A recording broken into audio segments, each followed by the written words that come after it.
Welcome to the AI Lyceum, where we explore how AI is reshaping the world we live in, from creativity and ethics to commerce and communication. I'm Sam Raj. I'm a certified AI ethicist from Oxetica, based on a course from the University of Oxford, and I'm also a visiting lecturer at Durham University for AI and marketing. Each episode, I dive in with leaders from across the world, driving real innovation in AI and people who are seasoned in what they do. So in this episode, we're exploring one of the most human frontiers in AI, which is conversation itself, particularly with voice and voice search. So I'm introducing Charles Cadbury, who's CEO and co-founder of Say It Now, the award-winning technology company pioneering the next generation of actionable advertising. Charles founded it in 2018, so he's ahead of the curve. And now, obviously, we're seeing conversations being on the tip of our tongues, quite literally. So we're going to speak about the technology for the last decade he's worked on. He's also worked with the best businesses in the world, including Diageo, Marriott Hotels, Greggs, and many more. And he's a multi-award-winning technologist. He has led his company to Amazon's European Alexa Cup, and he won that. So he's obviously very good at what he does. And AI doesn't just speak to people, it listens, it understands, and acts. And so today we're going to dive into that. So we're going to explore what the future of voice search is and voice advertising. So over to Charles to add any more flavour to what I've just introduced him as. No, thank you very much. It's great to be here, and obviously this is the time, this is the moment for agents and AI coming of age, and people and consumers moving towards voice as their channel of choice, as a foundational piece. We believe that by 2030, voice will be the primary interface that people choose over their mobile or desktop to access digital products and services. So, yeah, excited. And just to open this conversation up, quite literally, you said conversation is the most natural interface there is. Can you just explain when you thought of that and what that means? Well, when I've got kids, they get really, really interesting about the age of 2.5, 3 when they start to talk, and you're able to kind of interface with them and see their face light up, convey thoughts, meanings, emotions. What's life all about? And that's the way that we first really start to engage with the world and the other humans around us. If you speak to any kind of marketeer, their nirvana, what they're really trying to do is to have an authentic conversation with the consumer, because that's the way that they are going to be able to get across their value proposition and build long-lasting, meaningful, sticky relationships. And so that's obviously been the narrative for many years for brands and marketeers, what they're trying to do, and they've only had certain tools at their disposal. They have kind of newspapers and radio and TV, and there's all very much kind of a broadcast. But what we're able to do with conversation is to really get into a dialogue where you can listen as well as broadcast your message, and that's incredibly powerful. Yeah, I agree. I think conversation is the best form of exploring brands. Social media is taken off because of that as well. People can comment, like, share. What would you say to the people that are saying, as devil's advocate, that brands and people, consumers don't really want to talk to brands? What would you say to them? Is it specific types of brands they talk to more? People are interested when they can see the value that they can derive themselves. We are quite not to say lazy as a race, but we are efficient. We're always looking for the path of least resistance and the easiest and quickest way to get things done. And that's where you speak at about 150 words a minute, but you can type at about 50 words a minute. So if I'm trying to enter my details into a website, it's going to take maybe 30 seconds or a minute for me to put in my name, address, or phone number. That. But if I'm just having a conversation with you, I can rattle it off in 15 seconds, and that's more efficient for me. And so, if the argument is to get jobs done, this is a quick and easy way to get things done. Yeah, I agree. I remember when the Alexa came out in, was it 2018? I bought it. October 2014.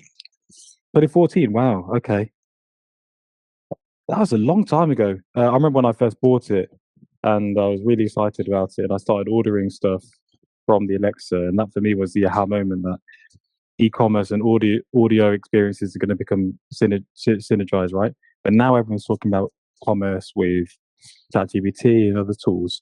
How do you see these two things working together? So the hardest thing is to inspire people to have that, to take that first step and to have that conversation. And so if you look at the previous paradigms where we've allowed brands to create their own engagement within new technologies, we had the App Store, and I had a business making mobile phone apps in 2007. So we started to explore what could be done with mobile phone apps. And you had access to the App Store, and developers could build any kind of apps, and they had hundreds of thousands of apps which nobody really used, and we tried to work out, how to create the right app. And really, nothing really worked unless you put some kind of marketing campaign to drive traffic towards that app. Same with the websites. People don't go to websites unless you drive traffic to that website. It's exactly the same with these kind of branded conversations. No one's going to say, Alexa, open Pizza Hut, unless they're told to say those words and there's a reason for them to do it. And so when we kind of built this actionable ads paradigm, we looked to see exactly what the behaviors were. What are people doing with these new smart speakers?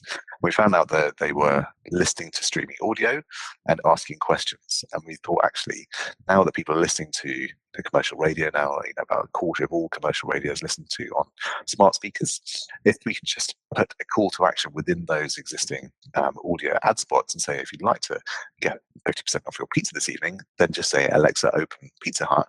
And there's a reason for people to engage within the way that they're ingesting into their ears. They can then communicate then out of their mouth. The big moment is for these devices to stop being broadcast and just having a speaker, but having a speaker and a microphone, so you can then get that kind of that real-time engagement. That's the evolution we've seen here.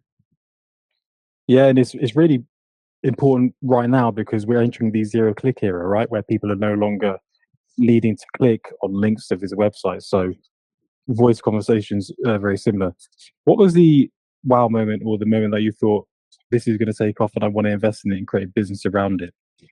Well, in 1988, my mother drove into the driveway in a burgundy Austin Maestro, and it was the most exciting car that I'd ever seen in my whole life, because within the middle of the dashboard it had a voice synthesis unit, and I could press a button and it would say average fuel consumption. And this was very exciting to me because I was watching a TV program at that moment called Knight Rider. As an 8-year-old boy, Knight Rider with David Hasselhoff was an autonomous vehicle with a smart speaker and an AI assistant within it called Kit, and he could talk to the car. It was a talking car. And so at that point I was like, okay, well, obviously in the future we're going to be able to talk to our technology. Fast forward, there's a whole load of people that don't get the Kit reference anymore because I'm getting quite old. But if you look at Iron Man, right? So Tony Stark, when he is in his suit, right, he's talking to Jarvis. He doesn't get out an app to communicate with Jarvis to kill the bad guys. No, he talks to Jarvis, and Jarvis is this AI assistant that helps him get things done in his real life. And so imagine my excitement when I also bought an Alexa in 2014, and I could talk to this and say, this is obviously the next wave of human to computer or technology engagement, talking naturally with your voice. So having had a background where I built software businesses that build websites, Facebook apps, and lots and lots of mobile apps, obviously the next thing to do is to build a platform where people could build these voice apps. And Amazon had opened up the environment so that third-party developers, very much like Apple built the App Store and third-party developers could build apps, Amazon did exactly the same thing with Alexa. And that's when I started working with this environment and building a layer of technology to enable brands to very easily begin and grow those conversations with their consumers. And it's been quite the ride. That was a long time to wait for building a company around an idea that you had when you were very young. So 25 years is a long time. You're really patient. How did you go about from thinking about, I have this idea, to actually making it happen? What were the steps that you had to go through to make it a real business? Well, so I was very lucky to be consulting with a fantastic man called Luke McNeese and his business Lola Tech, and they actually had a business selling big e-commerce systems into the travel industry. So they asked me in 2015, in 10 years' time, think 10 years forward, Charlie, in 2025, how are people going to be booking their airline tickets? Right now, they're going on this website that we built, but in 10 years' time, how are they going to do it? And I was like, well, obviously, they'll be using their voice. And this new paradigm with Alexa's just launched. So can we explore that? And so I was able to work with the team within that business. And the first proof of concept within that business was to prove that we could actually book an airline ticket just using your voice for one of their airline clients in 2015. So 10 years ago, we proved that actually we could actually build that flow. That got that team very excited. They said, actually, look, we're going to take some time to sell that into the airline. They didn't actually manage to sell it into the airline, but they wanted to build another product. Now, what products can we build around smart speakers? And so we looked to see actually they don't work very well in a busy environment. You know, you can't talk to Alexa if there's lots of other people around. It doesn't perform very well. But just you and Alexa on your own in a room works really, really well. And so we then had this idea, this concept for Dazzle within hotels, which we managed to launch with Marriott, and it was an in-room directory that you could speak to. So you took all of the stuff that, you know, the book you get within the hotel room, we put that corpus of information within an Alexa skill, so that when you walked into the room, you could say, you know, what time to check out, when did the bar shut, do you have a spa here, and all of that information you could access just using your voice. So we rolled that out to a couple of different hotel groups. And I then got to meet my current co-founder, a guy called Simon Season, who has spent his life building platforms like Symbian and a huge amount of kind of mobile phone knowledge, working at a mobile for Royal Bank of Scotland and others. And he had the platform vision for us to then look and start this business, Say It Now, to help these brands operate within this world. And this whole concept then, the minute we launched that business, we ran into the Alexa Cup, which is a global competition that Amazon put out to try and look for forward-thinking teams. And we got very close to the Amazon team in Seattle there, working, having won that competition. And then we just followed the pull, really, and solving one of the biggest problems with audio advertising, in that there's no way to understand which one of those adverts work. And if we could get people to respond to the ads that they're hearing using their voice, that gives us a load of data that we could then correlate into actually people are more interested in a free coffee on a Thursday morning rather than a Friday evening. That's a really interesting story, and obviously I interviewed David Wood, who also co-founded Symbian. I think booking flights with it is, for some people, it's high risk, but based on how many people fly and how often nowadays, it's probably quite a sensible thing to do. It makes sense for a lot of people to do that, right? I need to ask a question that everyone's thinking about. A lot of people believe that these tools listen to you all the time and they're spying on you, and then they serve ads based on listening to everything that you're doing during the day. Is that true? So we run network tests to debunk this as well. So the fact and the way that Alexa works is there's always 8 seconds of audio being recorded on a loop. So all the time there's 8 seconds that's being recorded. The minute, and that's listening for the wake word Alexa. The minute that Alexa hears that wake word Alexa, it sends the previous 8 seconds of recording up to the cloud, and it opens a channel with the cloud, with the Alexa cloud. At that point, you're talking directly to the Alexa service, and Alexa starts that context with the 8 seconds of audio that it's heard before that. So it's only at that moment that there's an open channel to the Alexa cloud, and that constant 8 seconds is not ever shared until you say the wake word Alexa, so it's got a little bit of context. So that's how that works. Oh wow, okay. Why is it 8 seconds? Do you know? Because it's a short amount of, I don't know whether they've chosen 8 seconds, but it's obviously kind of the context window, which helps Alexa immediately respond to what you've asked. Yeah, and you mentioned context window. So context is obviously one of the most popular words right now. Model context protocol is big in AI. People are talking about context being the most important thing. What do you define as context, and how important is it both in your area of the AI space or ad space, but also just generally for advertising and AI now? So we create very, very short conversations, very pointed conversations that are driving towards a specific outcome. So in the world of the web, for ad campaigns, you normally have a landing page or a microsite which have a very specific job to get you to go and perform that next action, book that test drive, or buy that product. we have exactly the same concepts. You just talk to it rather than visit on our website. So in terms of context, like we know that all of the traffic that's coming into the experiences or conversations we build have started because someone has seen an ad on the TV. So they've seen an ad for Royal Caribbean about going on their next ocean trip. So we know that people come in by saying, Alexa, open Royal Caribbean. Would you like to find out more about what life is like at sea, or shall I send you a brochure? Right. So we're having a very short conversation to give them enough information for them to then complete that next action. And the completion of that next action is getting easier and easier for us to do within the confines of that conversation, because there's more we can do from an agentic perspective. So historically, we'd have had to try and get someone to receive a link so that they could then give us their details and book that test drive. Now we can say, okay, now you know everything about the new Mercedes, and I can see that you're free on Saturday afternoon at 2:00. Shall I book you a test drive? So again, the onus comes off the consumer to take that next action, and more can be done within the assistant. This is the kind of the world of agentic advertising we're heading towards. Yeah, I really agree. I think AI assistants at the moment are very reactive, so I have to prompt it to get an answer back.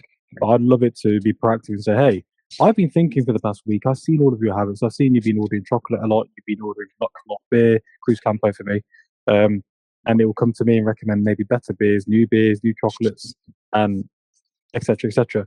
I've got a brief for you, which I want you to answer right now on the call. So I have a podcast. You might know about it. You're on it right now. And I want to try and grow it using voice search. What would your recommendation be? What's the strategy and what approach would you recommend for you right now? I know it's on the spot. We haven't rehearsed this. So on the spot, no. No. So it's already good. So, with targeting techniques, you can find the right audience, the right other podcasts. So you can find, you are looking for advertising marketing professionals who are interested in futurism and AI, right? You can build that audience, then you can create an ad, right? Create an audio ad. We've got a number of AI tools that we can use to create an ad. We can use your voice, and you can say, "Hi, look, if you want to find out more, you should listen to our podcast. To subscribe to our podcast and never miss an episode." Say, so it's Alexa open, right? And then within that experience, you can give them a little snippet of the kind of content that they would expect, and then you can get a reminder set so that every time you release a new episode, they get a ping on their Alexa, and that they come back and they never miss an episode. So within that journey, you'll then get access to our reporting studio, so you can see where those ads have been served. So perhaps they'll go out on certain podcast networks, like we are on Acast. You might actually get some going out on Spotify. You might get some going out on niche radio stations, and you can see when those ads have been served, what time of day, and which creative has been served. Then you can tell when people have said Alexa open, and at that Alexa open AI Lyceum. And at that point, it's like a click, so you can actually see that people are more interested in finding out more and subscribing to your podcast on maybe a Saturday morning than on a Monday evening. At that point, you use that data to buy more ads on a Saturday morning, buy less on a Monday evening. Then you can spend the same amount on your media budget, but get a better return, more people listening to your podcast. So that's how people kind of are using the data to better manage their media and get better outcomes. thank you. And if anyone listening hears one of these adverts, then it's Charles and my fault. So apologies for that. In terms of the metrics, so you told me the strategy for the campaign. What metrics are going to matter to me? Amazing. So, so we've got a concept we call like a voice-through rate, which is very similar to a click-through rate. How many ads do we need to serve in order to get someone to say, Alexa, open AI Lyceum? So that's a key metric that we look at. We're tending to get kind of between 0.05 and 0.2 as a voice-through rate, depending on the quality of the offer and the quality of the creative that we put out. Then that's got somebody within the skill. They're having a conversation. The next one we look at is the completion rate, or the goal outcome. And so that is someone booking a test drive, that is somebody buying a product, that is someone setting a reminder. We tend to get between a 20 and a 40% conversion rate. Once somebody starts a conversation, they tend to complete it. You get when you begin a conversation, you get caught up in this concept of conversational cadence. You're used to talking to your smart speaker; it's very natural. The conversation is very natural, so you tend to complete it. So that's where the real win is for advertisers. If you compare that to the best performing landing page or microsite, you'll get a maximum of about a 5% conversion rate, but we're able to improve that by about 6 times, for 30 to 40%. Thank you. I really agree. I think conversational cadence is, I've never heard of that particular coining of the term, but I agree that having conversations and staying in a platform is going to be more important for advertisers, especially in ChatGPT, Gemini, etc. On that note, what do you recommend advertisers look at as key metrics for the new era of searching? What you got to be in it to win it, right? So if you the way these platforms are being built out, if you don't provide the platforms with the way that you would like to be represented as a brand, then the platform will tend to do it for you. So within the Gemini is just bringing out. So we work with Alexa. And we used to work with Google, with Google Assistant, with Google Actions. They sunsetted that program in 2023. That's coming back. So Gemini for Homes just coming back again. So we'll soon be able to support that. We will be able to build discrete agents within Siri sometime in 2027. We're expecting to be able to do the same thing with Meta AI next year as well. So, but it's a bit like building an app for the App Store. If your brand, say your EasyJet, if you don't have an app within the Apple and Android App Store, then it's really hard for people to engage with you with all the features that you get from a mobile phone. It's exactly the same with these assistants. You need to build a specific agent. So Alexa's moving from skills to experts. So you need to build an expert. You can have that voice with the voice of your brand. It can carry all of the kind of your brand tonality and all of your brand guidelines you can bring in, and you can point those conversations so that they always end up with the action you want the consumers to come out of. So you've got to build and to maintain. I think people listening to this episode are saving like thousands of pounds having to consult marketing consultants. Instead of that, they can listen to this episode. So you're welcome for free information from Charles. What would you say are the legal and ethical implications of this new era of AI advertising? But from an ethical perspective, I think if you'll have your own business and brand ethics. So I think as long as you build these experts or agencies, kind of branded agents, they're representatives of your brand. So think of them similar of building a website that conforms to your brand guidelines. It has to represent everything that your brand stands for and do that in a considerate way that's in line with the rest of your communication. From an ethical perspective, I think there's a challenge that this is going to get very, very good. And, advertising is by its very nature slightly manipulative. We're trying to get people to do things they might not have thought about doing before you start to communicate with them. And I think that this is going to get better and better and better, as we kind of get the ability to communicate to an audience of one. And I know that you're more susceptible to an authoritative male voice, and those conversations will have a higher likelihood of convincing you to do things you weren't considering doing before. Is it right for you to harness that power? I think that's where we're getting. Is that we're moving to a world where we're able to not necessarily manipulate, but to control people's actions, and we need to tread carefully there. Yeah, in the advertising industry, we have the ability to use all this data to influence decisions. And what sort of data do you use at the moment to make the best campaigns for your clients? Look, one of our key patents is the ability to procedurally create a conversation based on information held within the header of an ad tag. So if you think about all these advertising streams, they're programmatically. So think about a campaign which can A/B test millions of different creatives to work out exactly what you need to hear to engage, then you get very, very good at that bit. Then when you do engage, you know who you're having that conversation with, and you can alter the phrasing and the voices that are heard and the specific offer to massively increase the likelihood of that audience to go down that conversational path and deliver the outcome that you're trying to drive towards.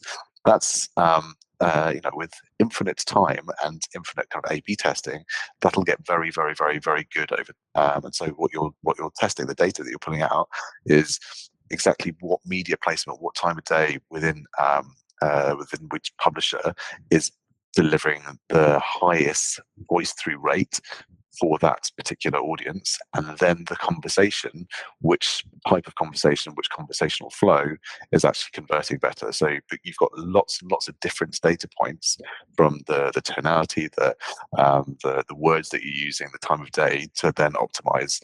And that's the programmatic nirvana, that you can actually see every single micro action along the way. And that's what happens with conversations. It's far more intricate than just watching people click buttons on websites and going down a specific flow, because conversation is so nuanced. Yeah, it's really true. In advertising, we have lots of different channels, right? So one channel might be display, one might be video, one might be audio, and your channel is audio. How do you prove the value of your channel? What recommendations do you have, or what do you currently do with advertisers to measure the true incremental impact of this channel? It's very early, so we have to align very much with the way that people are measuring other things at the moment, which is why we talk in these terms. Our voice, when someone says Alexa open, that's like a click. When someone's going through and having that conversation, we're driving towards an outcome. That's a goal, and that's the way that people measure other channels. So we align with that and try and benchmark or improve the benchmarks that they are seeing, say, on display over in audio. So because we're running ads on TV, running ads on audio, when people start to wear glasses, then we'll be able to have voice enabled out of home as well. So the big unlock here is for the way that we talk about and think about it is the legacy media, ambient media, that has been laggard or late to its digital transformation journey. So that's outdoor, that's radio, and that's TV. It's late to its digital transformation journey because there's no ambient way to engage with those media, and there's no real-time data. We fundamentally believe that voice is the solve for all that. Once you can talk to an outdoor ad, you can talk to an audio ad, you can talk to a TV ad, then that gives the kind of unlock that we've seen in other digital channels, where you can actually measure the efficacy of each one of those ad placements. And there's a huge amount of value to be unlocked, similar to the value that was unlocked when we had our first move to digital on the web, and then that next move to mobile. We're having a similar unlock for the rest of this, due to the combination of voice being able to engage with the legacy ambient media. Yeah, and digital out of home is rapidly increasing in interest because they want to drive in-store traffic, right? And geo is a key between all channels now. We want to see in a particular region, are we driving generally more traffic and more sales based on this mix of channels? Is it all going up based on the spend going up, et cetera, et cetera? So really interesting. So the way we're moving to is that kind of granularity, where I can be driving down the motorway and I can see an advert that says, "Hey, like Charlie, come to Mauritius to find out more. Ask your assistant about TUI Mauritius."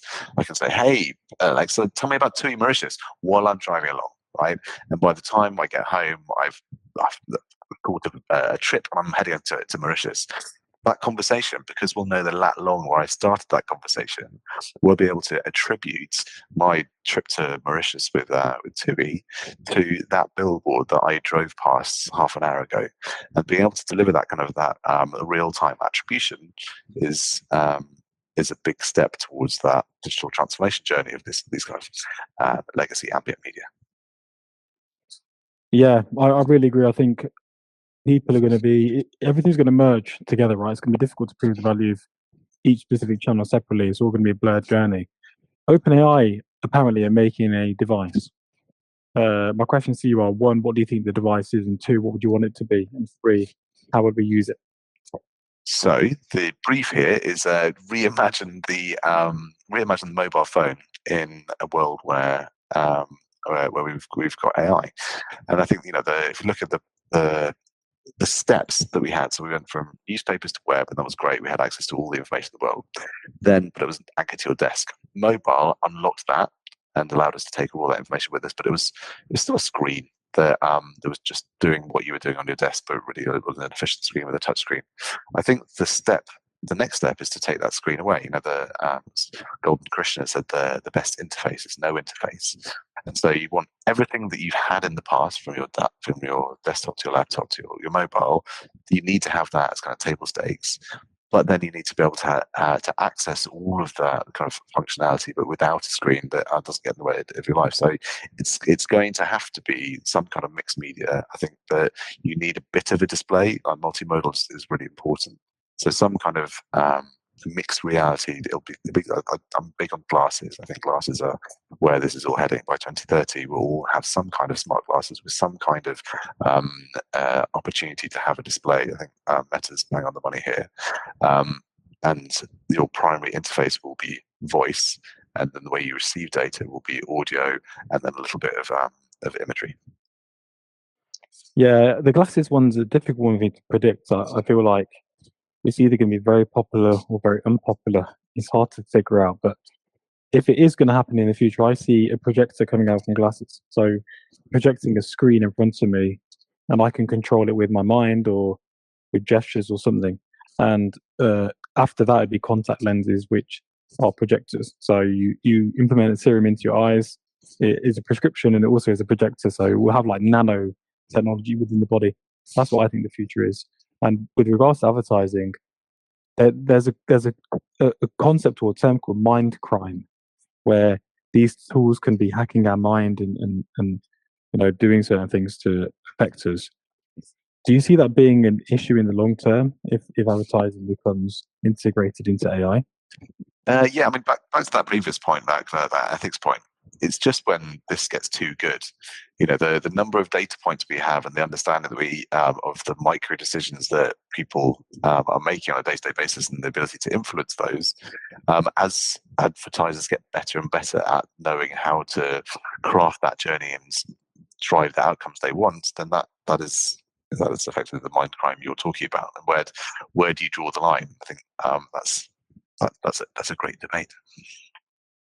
Yeah, it is, and like for me, I think in the next few years we're going to see people using OpenAI, Gemini, etc., more for voice texting in these tools. I've been using OpenAI a lot for dictating to it because typing's too arduous. Do you use it for dictating to it, or do you talk to these tools as well and have conversations? Yeah, very, very much. I mean, when I'm putting a blog or a thought piece together, then it's a back and forward conversation I have with ChatGPT, and then that helps me construct the bones of the argument, and then I can then go and write. Did you do it for this episode? No. This is all fresh, fresh for you. Charlie GPT. Okay. What have you been most impressed with in the past couple of years regarding tools? Maybe this year is probably better question. Well, I tell you what, I've been waiting for. I've been working with Alexa for 10 years, and for the last 2 years, I've been promised the concept of an upgrades, because at the moment you speak to Alexa and it feels like the laggard of the bunch. And the Alexa Plus upgrade, which was announced on the 26th of February this year, promises that the 600 million Alexa devices in the world are suddenly going to start to talk to you like the way that you speak to ChatGPT and Gemini. That's a really, really exciting moment, because it means that we'll start to see very rapid mass adoption within the home.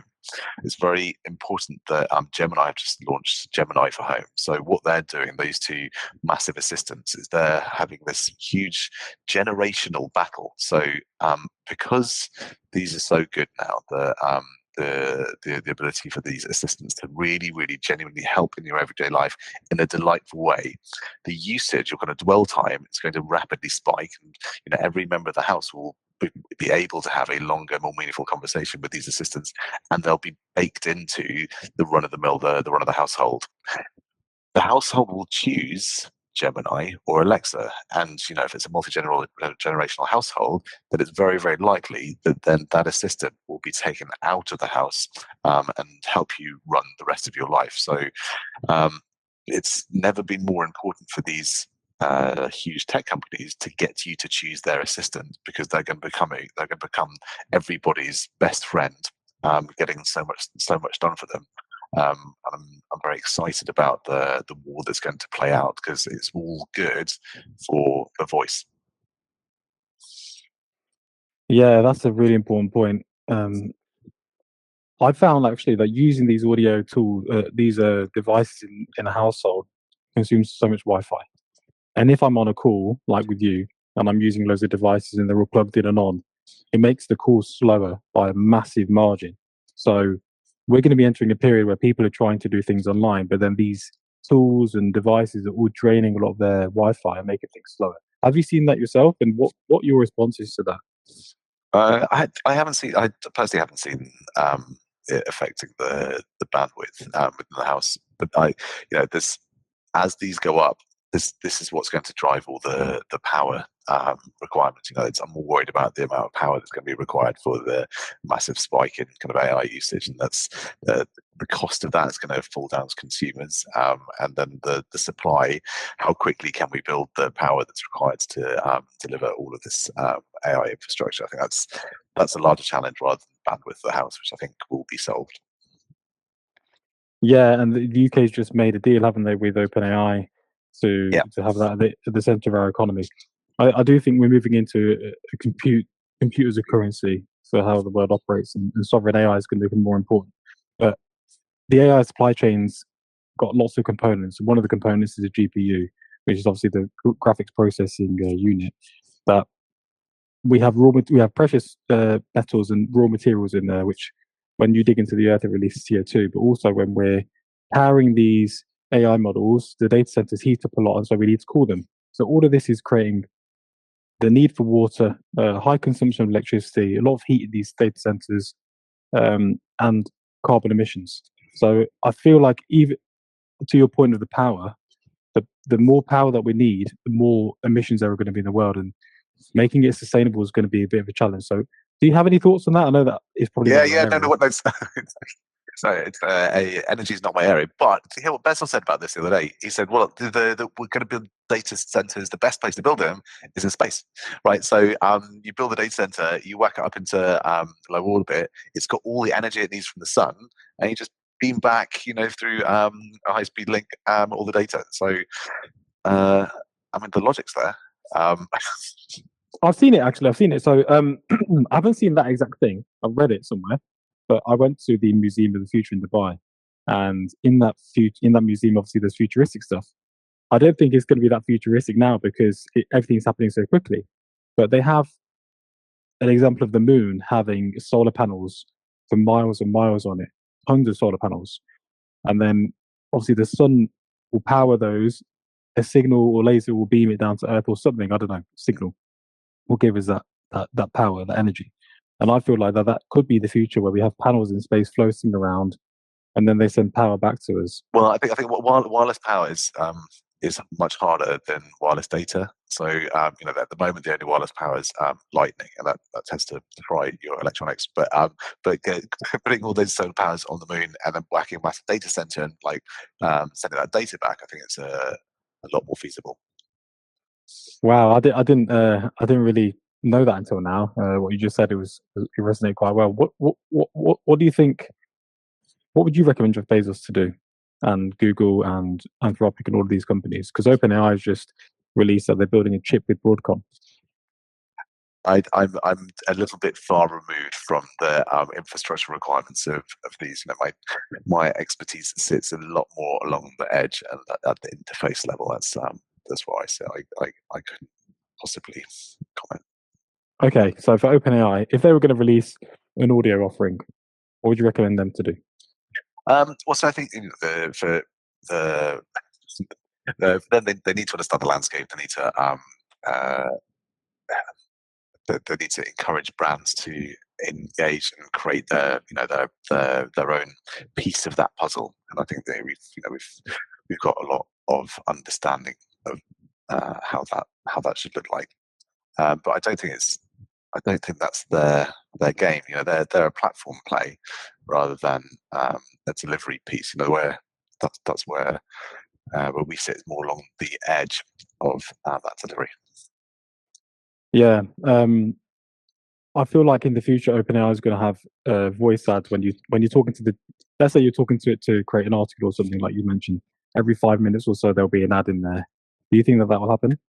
No, because I think that's a terrible experience, and they need to be sticky and delightful. I think they need to be a lot more clever and permissive. The way that the whole idea of Alexa is a little bit like a Victorian child. It doesn't speak until it's spoken to, and so you only get into these kind of branded moments if you decide to do that. I think the minute you surface unwanted advertising, people run a mile. So it's got to be very, very permissive in the way that you're engaging. It has to be your idea to engage in that moment, and by doing that, you get a far better experience and better outcomes for the advertiser. And on that note, if for the past few years, obviously, you've been managing some of the biggest clients in the world for their campaigns. What are some of the most challenging questions you've had around this area? We've done a really good job in kind of behaviour change. So we've worked with the government this year trying to get people to check their smoke alarm and set regular reminders set to check their smoke alarm on a monthly basis. So we've seen kind of real behaviour change. But there's a whole lot of areas we can't work. So we constantly get asked whether we can work with gambling clients, and we can't do that. So there's constraints within the platforms and within Amazon's compliance. It keeps us kind of true to what's allowed within their world. I don't think anyone really knows that these sort of things can be done where you're working with governments to promote smoke alarm usage and checking it. I think that's ingenious, to be honest, and it's keeping us quite safe as well. The most exciting thing this year has been working with His Majesty's Revenue and Customs. They had a new app, and so we kind of ran audio campaigns with them that worked so well that we started running TV campaigns, so you could find out more about this HMRC app and then download it. And dull as it sounds, and that from a petty perspective, it's quite nice to actually start to get paid from HMRC rather than having them on the other side of the ledger. And then they'll know how much tax you need to pay. Well, but it's two-way now. Yeah, and we're moving on to the last question now. So the last question is to the audience. So if anyone listening on YouTube, Spotify, Amazon, Apple, wherever you are, a question for them to think about or to comment back from you.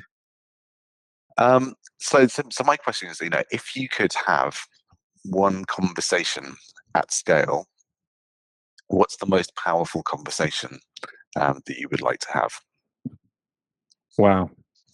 What would my one be? So if I had a conversation at scale, the most interesting one, if it was with AI and AI could answer anything, it'd be, what is our purpose as humans?